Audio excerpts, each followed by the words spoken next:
Bienvenidos a Café Forense, este es nuestro tercer episodio. Soy Héctor junto a mi compañero Carlos y nuestra invitada especial, la maestra Dayan. Hola, muy buenos días a todos y a todas. Primero que nada me gustaría que la maestra Dayan se presentara, que pudiera explicarnos cuáles son su expertise y desde ahí pues dar inicio al tema del día de hoy. Bien, mi formación es de abogada, tengo una maestría en Ciencias Forenses y Criminología, doctorado en Derechos Humanos y actualmente soy docente de aquí de Cutonalá, de CUSH y de CUCS. En CUSH precisamente imparto la materia de religión y criminalidad, donde se abordan algunos de los temas por los cuales ustedes me invitaron. Y aquí en Cutonalá pues imparto varias materias, entre ellas que pudiesen abonar para el desarrollo del tema, la de criminología clínica, criminología general y victimología y perfiles criminales. El día de hoy vamos a tocar el tema de las sectas y la religión. Podremos empezar contando qué es una secta, preguntándole a usted. Ok, si nos vamos al significado más apegado etimológico, vamos a decir que una secta va a ser un grupo de personas con creencias e ideologías propias y a menudo van a estar separadas de un grupo más grande y con un líder central. Si nosotros hacemos como una analogía, realmente todo lo que nosotros vivimos a través de las religiones son una secta, ¿no? Todos estamos separados por diferentes tipos de ideologías, como puede ser la cristiana, la luz del mundo, los testigos de Jehová, entre otros. Entonces, eso es lo que hace una secta, diferentes grupos de personas con una ideología propia, a las cuales tienen un líder que es quien los va comandando o los va guiando en su rehacer espiritual, por decirlo de alguna manera más simple y sencilla. Hoy en día en la actualidad se ha utilizado muchas veces el término de secta de una mala manera, como por ejemplo estábamos comentando mi compañero y yo en los grupos de coaching o de superación, donde dicen que el simple hecho de juntar o de tener una gente relacionada por un tema en específico llegan a ser una secta, lo cual pues como entendemos está mal porque no está bien dicho, bien planteado justamente. Pero supongo que hay factores determinantes de cómo podemos identificar que algo es una secta, por así decirlo, ¿no, maestra? Aquí lo que lo puede diferenciar es el fanatismo de las personas en este sentido, porque si bien es cierto, todas tienen un líder, ¿no? Un líder espiritual que los va guiando, les va dando como este guión de cómo conseguir una vida plena, vivir a imagen y semejanza de la deidad que se proponga y demás. También es cierto que como bien lo comentas, se ha desvirtualizado esta situación y se ha enviado el término secta hacia las cuestiones o hacia las acciones antijurídicas. Pero lo que pudiese hacer un poco más la diferencia es el hecho de que en la secta, cuando tú ingresas es un poco más complejo de poder salir de esta creencia o de esta situación, a diferencia de una religión como la cristiana, la católica y demás, en las cuales pues si tú quieres dejar de creer o ya no es lo que tú estás esperando, pues te puedes retirar sin alguna ¿consecuencia? O una señalización, alguna situación, a diferencia de las sectas, que sí ya es como más cerrado el círculo, ¿no? Por ejemplo, podemos decir que el término secta no necesariamente tiene que ser un término utilizado o que directamente esté relacionado con algo criminal, por así decirlo, ¿no? No, si nos vamos a la definición etimológica, no, o sea, lo que decía al principio, no, o sea, en definición etimológica vamos a ver que es un grupo de personas que siguen a un líder y que el líder va guiándole los pasos. Ya cuando lo estamos trasladando a cuestiones o que se hizo como esta separación de la religión con las sectas, pues ya estaríamos hablando que socialmente las sectas están vistas como estos entes antijurídicos, antisociales, donde van quebrantando precisamente precisamente pues todas las normas y van creando diferentes tipos de acciones ilícitas, ¿no? Y que sabemos de muchas sectas que han generado o se han basado su formación en cuestiones criminales, pero avaladas por una religión, que eso es lo más complejo aquí.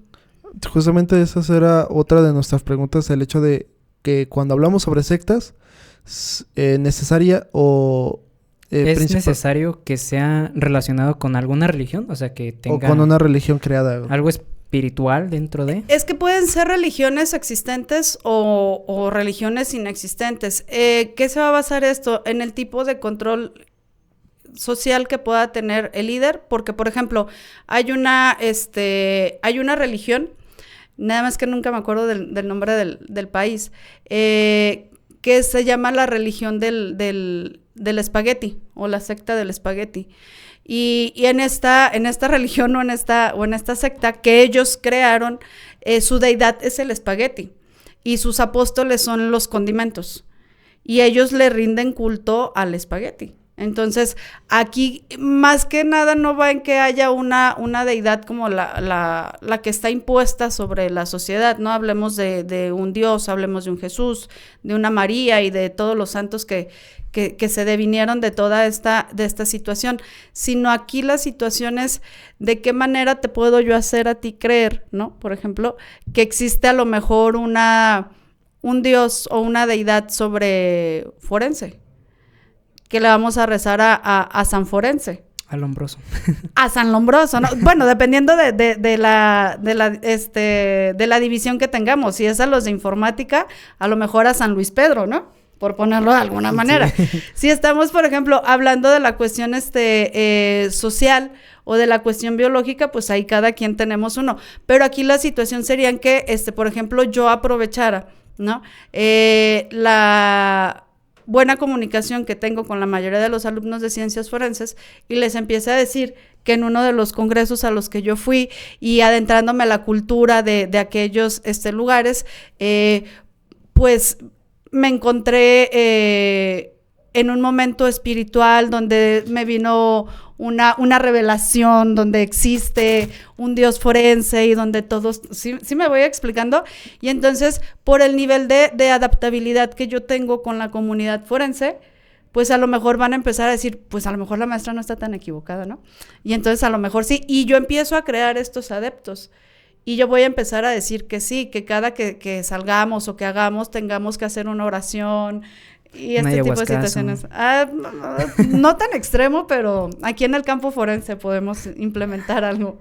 Me gustaría retomar un punto que dijo hace rato de que la dificultad de salir de las religiones o de las sectas.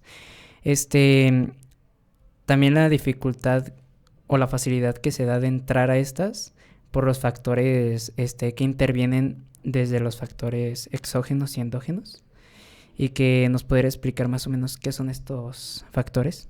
Ok, cuando hablamos de factores endógenos y exógenos, hablamos de endo, que es de factores internos, hablemos de alguna cuestión de salud, alguna cuestión patológica, ya digamos alguna situación neuronal, ¿no? Alguna carencia, alguna enfermedad, alguna situación.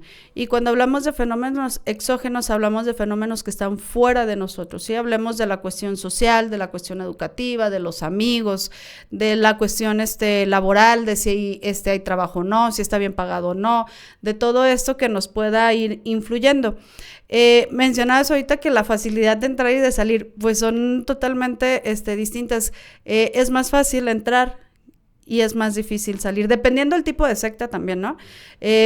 Por ejemplo, en las sectas religiosas, avaladas por la sociedad, por ponerlo de o de la sociedad moral, por ponerlo de alguna manera, pues obviamente ahí está como ida y vuelta, ¿no? O sea, vas y vienes, pero sí está muy marcada por, cuando menos la católica, que sí está muy marcada por una entidad castigadora, ¿no? O un ente castigador, donde cualquier situación que tú hagas, entonces va a ser castigado. Eso te trabaja más hacia el nivel mental, hacia el nivel conciencia. De hecho, la religión es creada precisamente como un control social informal, en el que tú tienes una lista de mandamientos, ¿no? Como una lista de reglamentos o reglas en las cuales tú no puedes faltar alguna de ellas. Si tú faltas alguna de ellas, pues vas a tener una sanción. Y la sanción más reiterada de la Iglesia Católica, pues es el pecado y el infierno, ¿no? El castigo divino. Ajá, y si haces bien las cosas, pues te vas a ir al cielo. Y por ejemplo, en la cuestión de la religión de los hermanos de la luz del mundo, en pláticas con una alumna que es de esa religión, me decía, nosotros no sancionamos como tal, así como ustedes, pero todo se deja a tu conciencia. O sea, tú sabes, o sea, nosotros te vamos a dar los parámetros de lo que está bien y lo que está mal, pero tú sabes. O sea, tú te vas a hacer un autoanálisis y tú vas a determinar qué está bien y qué está mal. Entonces, se me hace más complejo eso a tener como una lista de sí lo hice, no lo hice, sí lo hice, no lo hice, y me voy a ir al cielo, me voy a ir al infierno y demás. Y hay otras religiones que sí son muy, muy inquisitivas, hablemos de la cuestión del Islam y todas estas, ¿no? Que son más rígidas. Entonces, va como en esa cuestión de esa laxitud. Pero creo que es más fácil incorporar a una persona a una religión o una secta si hay algún factor endógeno, ¿no? Hablemos de patologías, hablemos de un cáncer, hablemos de un SIDA, hablemos de alguna cuestión que pone en riesgo tu vida y que entonces tratas de congraciarte con algún tipo de deidad para que te salve, ¿no? Y el ejemplo más representativo lo tuvimos ahora el 12 de octubre con el rito que se hace a través de la llevada de la Virgen, ¿no? De la Catedral a Zapopan, y donde muchas personas precisamente dicen, aseguran haber recibido un milagro en cuestión a la salud, y eso afianza más la creencia en este tipo de cuestiones. Sí, las penitencias que se suelen pagar, de decir, si la libro de tal, pago con tal.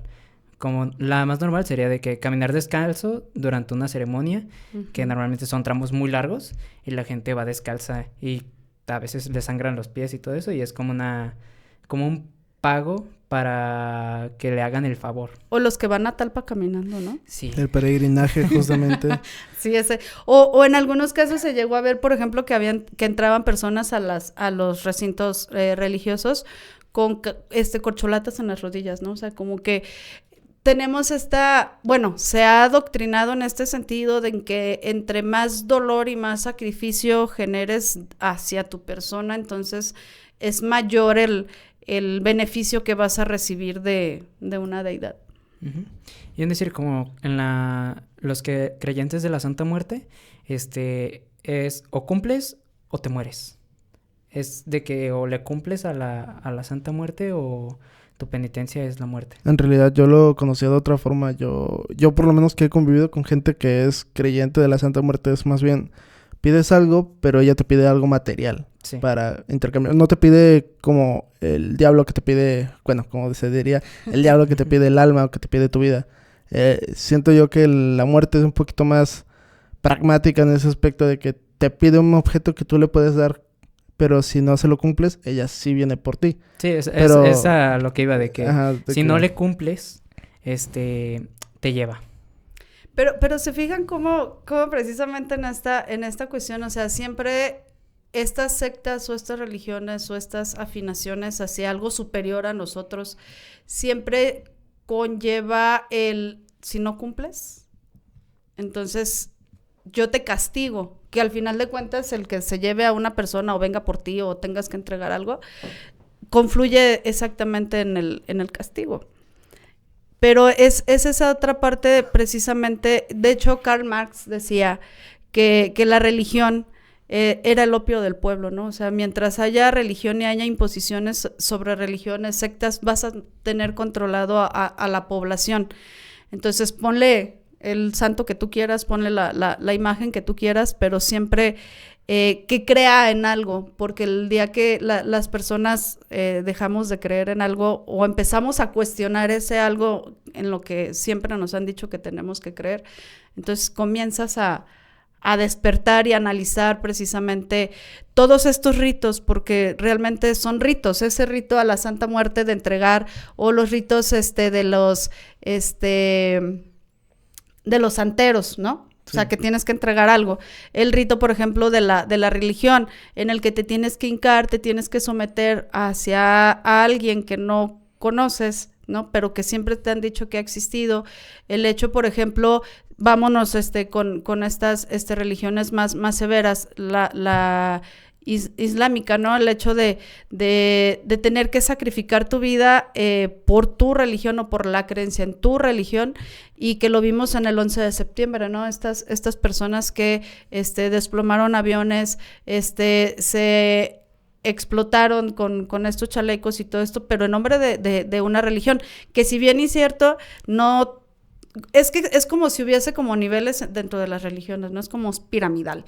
Uh-huh. Y entre más cerca del pastor estés o de lo que te signifique a ti como esa persona seguir, entonces es como lo que vas más como afianzándote y generando, uh-huh, vas generando más situaciones anormales. También justamente me acordé de Valverde, el santo de los narcos, que su cultura es que él los va a ayudar a cometer sus acciones de una manera más segura y que él los recompensará según su esfuerzo. Yo ahorita lo que estaba recordando más era como el pueblo azteca, que sacrificaban personas hacia los dioses para que les diera para que lloviera o hubiera todo este tipo de fenómenos que beneficiaban a todo el pueblo, pero eran como ritos muy extremos en donde le sacaban el corazón a las personas y así, y todo esto buscando un beneficio que vendría siendo el de que el dios Tlaloc haga que llueva, que el dios del sol no haga que se oscurezca, y así varios dioses más. Bueno, antes eran muchos dioses, ahorita ya se trata de individualizar más en uno solo. Pero eran dioses que alcanzaban a percibir. Sí. No, sí, o sea, es esa parte, ¿no? Y yo en mi clase de religión y criminalidad siempre se los he dicho, o sea, la religión o la creencia siempre ha estado basada en la cuestión de la criminalidad. Si bien es cierto esto que comentas, en la cuestión de los sacrificios, y los sacrificios, para poder llevar a cabo estos sacrificios, tenías que ir a conseguir a alguien de otra área, ¿no? Tenías que ir a captarlos precisamente porque tú no podías ofrecer en sacrificio a tu mismo pueblo. Entonces tenías que ir a cazar a alguien. Y había esta diversidad de dioses, que si bien es cierto, entre lo más cruel que había era la extracción del miocardio en vida, ¿no? Pero después llegan los españoles, ¿no? En esta cuestión ya a asentar una sola religión, y lo hicieron de una manera más cruel. Y acuérdense que después precisamente de esta llegada, de esta colonización, se genera también lo que son las guerras cristeras, en la cuestión donde sí o sí tenías que profesar la religión que se estaba imponiendo. O sea, ya no había una libertad religiosa. O sea, con la llegada precisamente de los españoles se quitó esa libertad religiosa, no quitándole el hecho de que fuera con actos criminales las religiones que teníamos antes, pero sí fue muy agresiva la manera en la que los españoles llegaron a imponer su religión, y en la manera, pues de hecho la religión católica es la que prepondera a nivel mundial.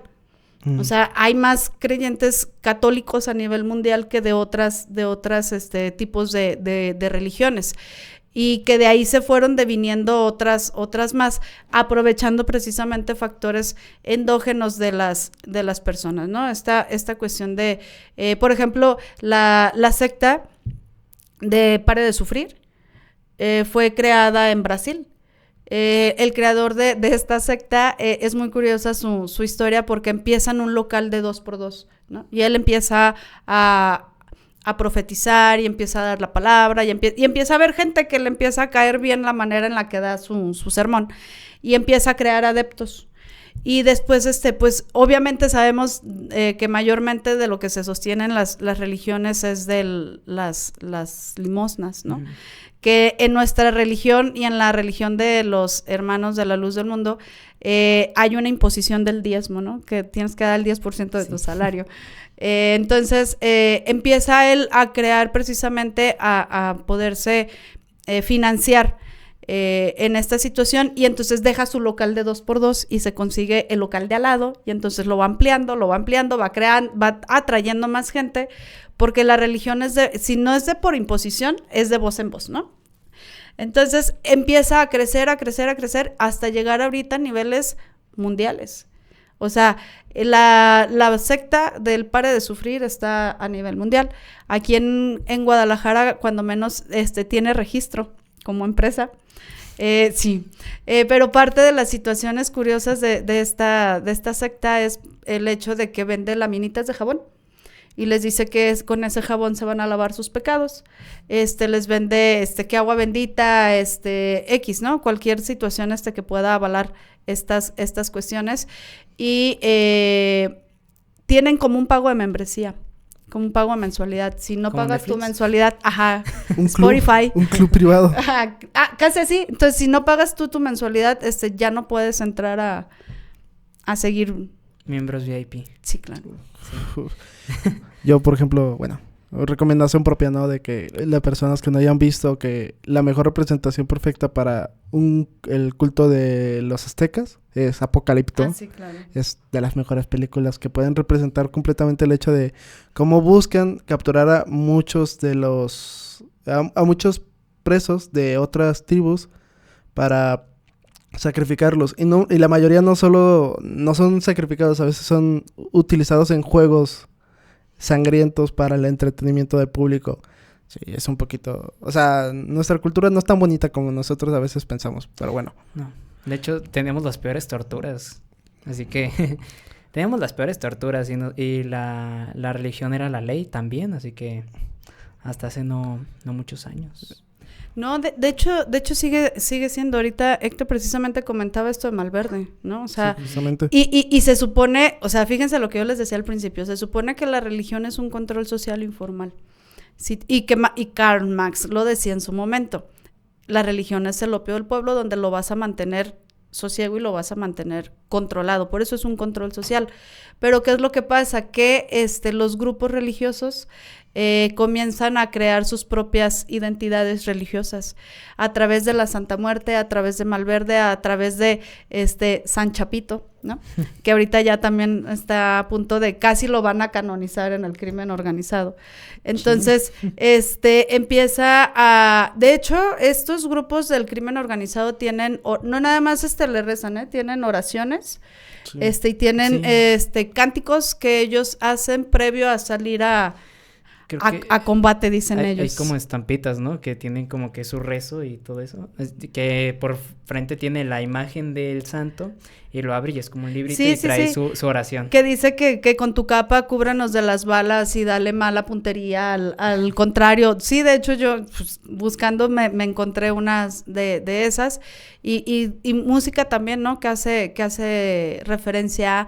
De hecho, hablando de películas, está sí. una muy buena que se llama La Primera Profecía, que yo siempre se las recomiendo porque precisamente no es así como de terror ni demás, sino es como un análisis de la religión precisamente, donde la génesis de la película es el crear el nuevo anticristo, ¿no? Entonces, un sacerdote le pregunta, creo que una religiosa, que cuál era como la necesidad de querer crear este anticristo. Y le dice, es que la sociedad está dejando de creer en la religión. La sociedad está dejando de creer en este control, ¿no?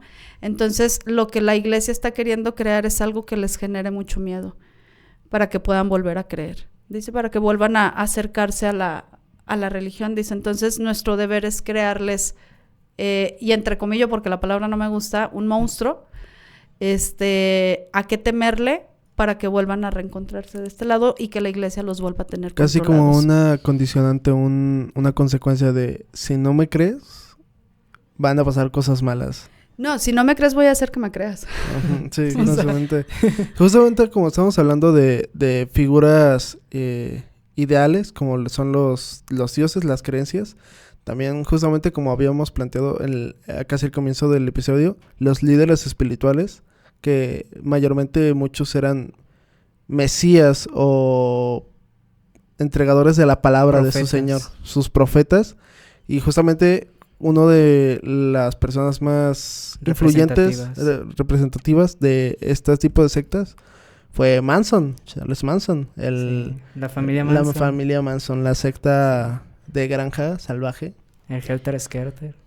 Bueno, yo no diría que el más representativo, pero sí el que es más el que causó como más impacto por el hecho de que es, no sé si el único, pero sí de los que se sabe que ha podido cometer delitos sin estar. O sea, el hecho de esta dominación precisamente mental que puede hacer, o esta cuestión del enajenamiento que pudo hacer sobre este grupo social para comandarlo desde la distancia para cometer los delitos que él cometió, que justamente, ¿no? Que él decía que fue en una encomienda a través de las canciones de los Beatles, exactamente. Entonces, él empieza a crear su propia realidad, ¿no? Él empieza a decir que sí, que efectivamente los Beatles le están diciendo que va a venir una guerra y que entonces tiene que ir en contra de el sector económico más alto y toda esta situación. Y entonces era lo que yo les decía, es como si yo empiezo a hacerles a creer esta situación y empiezo a enajenarlos, ¿no? O sea, mi realidad voy a hacer que sea tu realidad y lo que yo veo es lo que tú vas a ver. Y entonces voy a tener ese poder absoluto sobre tu mente en la que tú no vas a cuestionar exactamente lo que yo te estoy diciendo. Y si yo te digo, mira, cierra los ojos y a la cuenta de 3 los vas a abrir y vas a voltear a ver la lámpara que está encima de nosotros y entonces vas a ver pasar un resplandor, ¿no? Vas a ver una sombra y a esa sombra yo le voy a dar un significado. Y entonces, como yo voy a trabajar tanto en eso y voy a hacer que es eso precisamente esa situación que tiene el enajenamiento, ¿no? El que tú veas y tú pienses lo que yo veo y lo que yo pienso. Y luego también lo de buscar que los seguidores sean grupos vulnerables en el sentido de que sean personas que o hayan perdido algo y que tú les puedas ofrecer algo. O que busquen algo y tú les puedes ofrecer ese algo hasta cierto punto pidiéndoles algo. Sí, pues es que era lo que les comentaba hace unos momentos, ¿no? El hecho, por ejemplo, de que nosotros seamos críticos o que se hagan estos espacios precisamente nos da como esa parte de protección, entrecomillado, el hecho de no caer tan fácilmente en este tipo de situaciones. Pero si tú eres una persona que fue vulnerada por el sistema, ¿no? Hablemos de un sistema político, de un sistema de justicia, y de repente llega alguien y te dice, sí, vamos a cobrar venganza sobre esto, entonces tú vas creyendo esa situación, ¿no? Uh-huh. Que recordemos, bueno, aquí tiene mucho que ver también el contexto familiar y social de Manson, ¿no? Que precisamente era lo que platicábamos previo a dar inicio a esta situación de que si era un psicópata o si era un sociópata. Uh-huh. Y que yo les decía que desde el punto de vista mío y de la investigación que se hizo, pues es un sociópata, porque él tiene una historia de vida demasiado compleja desde su nacimiento, ¿no? Es hijo de una chica de 16 años, 15, 16 años, y que ella era alcohólica y se dedicaba a la prostitución. Entonces, desde ahí no tiene fácil ni siquiera el haber nacido, ¿no? Y donde él se empieza a desenvolver en diferentes, o empieza a caer en diferentes casas de acogida, le llaman en Estados Unidos, y empieza precisamente a involucrarse también en cuestiones de alcohol, drogadicción, robo de vehículos y todo este tipo de situaciones hasta que el tío lo rescata. Pero pues ya trae una situación de un daño social, ¿no? Donde precisamente lo que él, si ustedes hacen un análisis de esta situación, lo que él se ve afectado es por las instituciones precisamente. De hecho, en las instituciones es donde aprendía a manipular a la gente, ¿no? O sea, que se dice de que cayó en una casa de acogida, creo que fue, y le empezaron a explicar cómo es que funcionaba todo este tipo de sistemas. Y creo que terminó en la cárcel una vez, y de ahí fue donde más se fortaleció todo ese tipo de control que podía. Primero cayó cuando era todavía un adolescente, así que no fue a la cárcel, fue al reclusorio. Y ahí fue donde fue abusado y golpeado. Uh-huh. Y desarrolló de ahí sacó su típico, como hacer señas y todo eso. No me acuerdo cómo se llama eso, pero es como para sacar a la otra persona como decir qué está haciendo. Sí, no, de hecho estuvo 7 años en privado de su libertad. para no entrar en detalles específicos de edades y demás. Estuvo 7 años privado de su libertad y cuando él sale lo que encuentra es este boom que se dieron de los hippies, ¿no? De este pensamiento libre y entonces este antisistema y todo esto. Y él venía afectado por un sistema. Entonces, cuando él encuentra esto, él encuentra como su nicho ideal de decir, ok, tú eres antisistema. Yo fui perjudicado por el sistema, entonces unámonos, ¿no? Agarrémonos de la mano y entonces luchemos todos junto con en contra del sistema, porque el sistema te hace daño a ti, el sistema me hace daño a mí. Entonces, es aquí donde les digo, o sea, él empieza como a crear como esta expectativa en los demás de que él los va a proteger, él tiene información selecta que nadie tiene, precisamente porque tiene una plática profesada, ¿no? Y donde los Beatles le hablan. Uh-huh. O sea, y esa es la parte importante. Y que este caso más relevante de la vida del que es por el que se habla, es precisamente que deviene de que él quería ser músico, él quería ser cantante, y él es rechazado, ¿no? Él pide una oportunidad y es rechazado en esta cuestión. Fue en la cárcel que alguien le dijo de que no, pues vas a mi estudio de grabación y grabas. De hecho, sí hay grabaciones de él, pero fueron creo que publicadas ya hasta después, ya que estuvo, y está. Ah, no, ya murió, no, ya me acordé. Lleva un buen tiempo sí, ya. Sí, se me olvidó. Pero sí, o sea, de que grabó y no quisieron publicarlas porque no traía como que esa chispa que ya había tenido antes. Y sí fue como bueno, ahora que tampoco me aceptaron aquí. Exacto, y es un rechazo, si se fijan, es un rechazo, o sea, su vida se fue marcando por el rechazo, lo que va creando precisamente una motivación para ejecutar actos antisociales y antijurídicos. Entonces, en este sentido, él precisamente, esta motivación de rechazo es la que lo lleva precisamente a cometer a comandar el último multihomicidio que se generó a través de su grupo selecto, y agrede la casa de la persona que lo agredió. O sea, este sujeto ya ni siquiera vivía ahí, pero él manda a agredir a todos porque empieza precisamente a decirles que se va a venir una guerra. Y que ellos tienen que estar... que ellos tienen que estar preparados. Pero lo que él quería era que estos asesinatos hicieran pasar como que si los afroamericanos hubieran matado precisamente a esta élite americana. Justamente, ¿no? Quería crear una guerra racial, provocando caos y matando a personas de alto nivel, alto riesgo. Como, no me acuerdo perfectamente el nombre del director, pero mataron a su esposa de un momento a otro, y creo que otras 6 personas importantes dentro de la sociedad de élite de Estados Unidos en ese momento, en los 60. Y su justificación era de que las personas de color iban a ganar la guerra y que ellos se tenían que apartar de la sociedad porque ellos iban a fallar al manejar la sociedad y que cuando regresaran ellos iban a ser como que los iluminados. Ajá. Sí, o sea, empieza él a trabajar esta parte, y si ustedes se fijan físicamente, él tiene, primero lo que se hace en la sien, en el entrecejo es una cruz por esta cuestión antisistema y antirreligión y ante todo esto, y después le hace las marcas como la insignia nazi, precisamente. La esvástica. Exactamente, porque ¿cuál es la referencia de los nazis? El racismo, ¿no? Esta parte donde no tolero, no concibo el que haya algo diferente a mí, lo que es diferente a mí es nada. Entonces, él adopta o sea, imagínense todavía, ¿no? Él adopta esta otra creencia de decir, somos racistas y entonces aquí no queremos a los afroamericanos ni nada de esto, entonces tenemos que prepararnos para la guerra, y él prepara su batallón.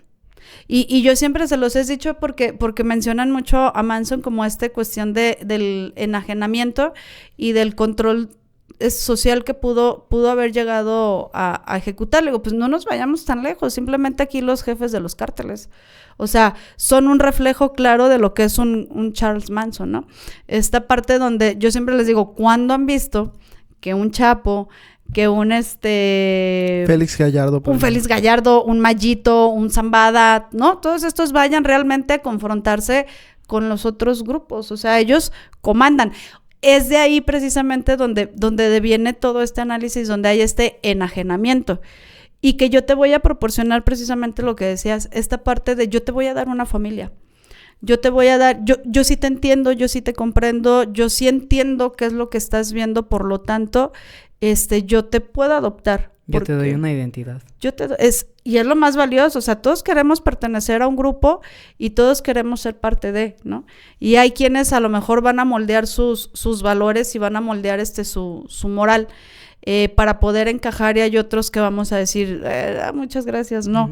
Pero en este sentido, si lo que bien comentabas hace rato, ¿no? O sea, si tú no tienes esa identidad, si tú no tienes una familia, no tienes un reconocimiento, y de repente llega alguien y te ofrece todo eso, pues estás en un área muy vulnerable, en la cual claro que te vas a ser adepto, porque te vas a sentir integrado a cuando siempre has sido rechazado, que fue parte de lo que él vivió. Imagínense, o sea, una mamá de 15 a 16 años donde siempre lo mantuvo en hogares de acogida y que después va y le dice al Estado, no, ya mejor cuídalo tú, porque yo ya no puedo, ¿no? Sí, luego que el primer rechazo que tuvo fue el de su mamá.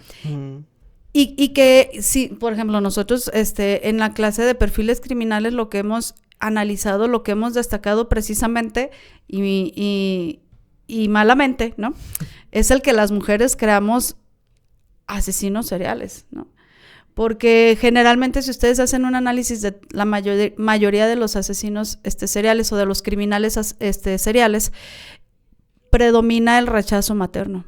El odio hacia la madre. Como Ed Kemper, el asesino de colegialas, el cual odiaba a su madre, porque su madre lo comparaba con las colegialas que... Con sus alumnas. Sí. Uh-huh. No, y de hecho la mayoría, hablemos de Juana Barraza, también tuvo este rechazo por parte de su mamá. Hablemos, por ejemplo, del químico, ¿no? Sí. Hablemos, por ejemplo, del, ay, se me fue el nombre. Bueno, todos, del de Iztapalapa, de Catepec, de el caníbal de la Guerrero, ¿no? Todos estos inicia precisamente con el rechazo de la mamá. Así que aguas. Yo Cuiden a sus hijos. Yo voy a dar un dato el crimidato. En las ciencias forenses, el padre de las ciencias forenses, Lombroso, en sus estudios, él aseguraba que el criminal nato o el asesino, estaba relacionado estrictamente a características o que compartía características con animales, tanto comportamiento, actitudes, costumbres. Y un buen ejemplo de eso podría ser Manson, que él daba mucha o promovía mucho la libertad en un ambiente más silvestre, un ambiente más salvaje, actuando de formas más liberales, utilizando los pensamientos hippies de una manera un poco más extrema, un poco más notoria, y aislándose en un entorno silvestre, en un entorno con mucha vegetación, para poder sacar a relucir esos aspectos salvajes que él compartía. No, pero aparte el aislamiento es funcional. O sea, cuando vas a trabajar sobre la mente de las personas, lo que necesitas es tenerlos aislados de los distractores y de que vaya a haber otras personas que lleguen y te digan, oye, amigo, eso no está bien. Ay, como que eso no está padre, o sea. Échale un ojo. Ajá, así como de, sí estás viendo lo que te está queriendo incitar a hacer, o sea, porque ¿cómo va a ser posible que diga que vayas y mates si él se quede aquí en su casa? No, precisamente el otro día trabajando precisamente para el podcast de hoy, hablaban sobre el juicio y decían lo complicado que fue para el juez determinarle o vincularlo a proceso a Manson, el dictarle una sentencia, porque esta situación, ¿no? O sea, fue el actor intelectual, más nunca fue el actor material, y era esa cuestión donde a veces se cuestionan de por qué lo sentenciaron si él nunca mató a una persona. No, pero él ejecutó,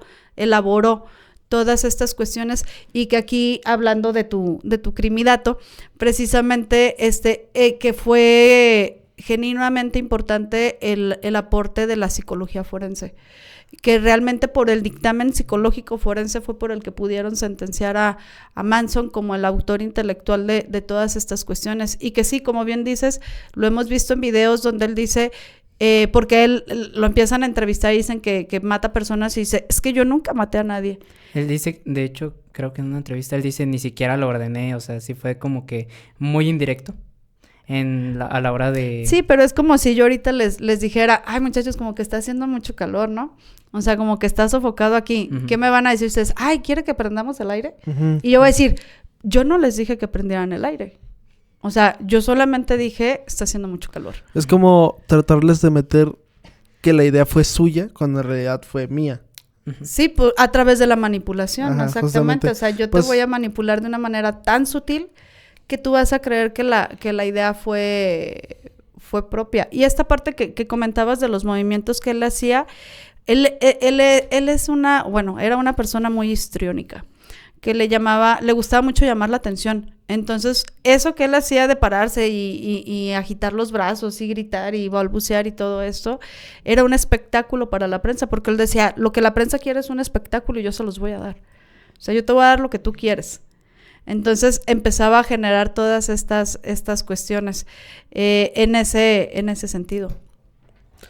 Justamente, como había dicho, el hecho de que todo lo que hacía tenía relación con su personalidad narcisista, manipuladora, se me fue la palabra. Sociópata.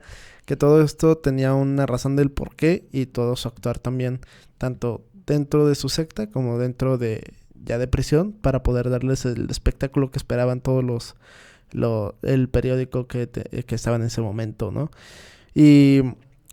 Pero cuando hablamos de sectas, por ejemplo, no existe algo así como una forma de calificar o de dividir tipos de secta, ¿no? Porque es algo general.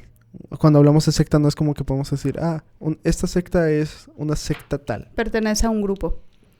No, sectas es en general, más bien las pudiésemos catalogar, si utilizamos la criminología clínica, en peligrosa o no peligrosa, ¿no? En esta, qué tanta adaptabilidad social tiene o qué tanta aceptación social tiene y qué tanta capacidad criminal van a tener. Entonces, yo más bien me iría por un estado peligroso como por... Como división de como que grupos. Esta secta es tal porque hace tal o tiene tal. No, se puede. porque realmente volvemos a lo mismo. La base común de la secta va a ser el creer en algo que vas a excluir el pensamiento de todos los demás. No va a ser válido más que lo que tú piensas y lo que tu directriz te manda, en la cual sí va a ser un poco más complejo de que pueda salir. Pero la cuestión aquí del poder salir, que hace un momento lo comentabas, es por el hecho de que se vaya a ventilar qué se hace adentro de la secta, ¿no?